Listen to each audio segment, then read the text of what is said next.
The BLT 2000 belt alignment tool is used to perform driven to non-driven sheave alignment on V-belt driven systems. There are other types of rotating equipment alignments, such as rotating shaft alignments, that use other types of alignment tools.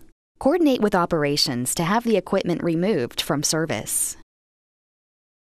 Perform required lockout-tagout procedures. Refer to the TRA Employee Safety Manual, Section B, General Precautions, page 1B3, Control of Hazardous Energy Sources.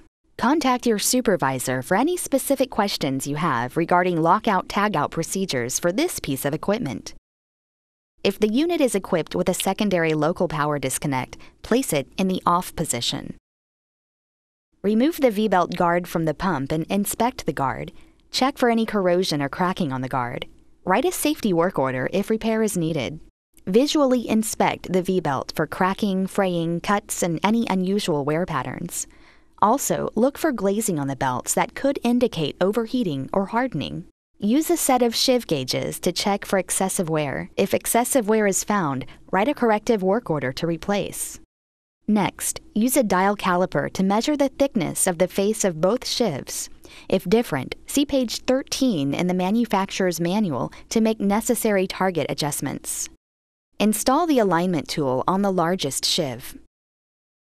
After making any necessary adjustments, place 2 targets at the 12 o'clock and 6 o'clock positions on the smaller sheave. This will allow you to inspect the horizontal axial alignment of the sheaves.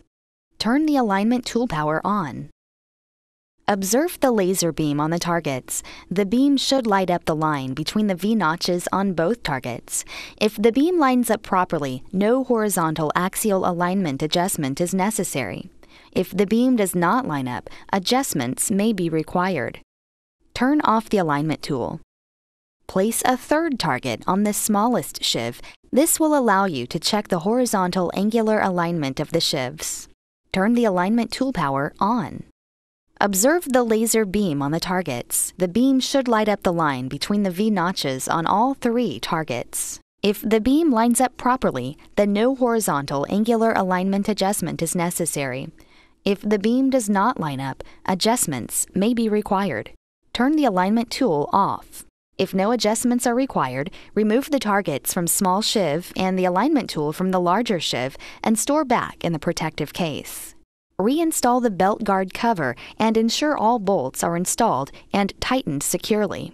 After making a final check to ensure that all materials, tools, and equipment are removed from the area, follow lockout-tagout procedures to remove all lockout-tagout devices. If the unit is equipped with a secondary local power disconnect, place it in the on position. Notify operations that the equipment is now ready for operation.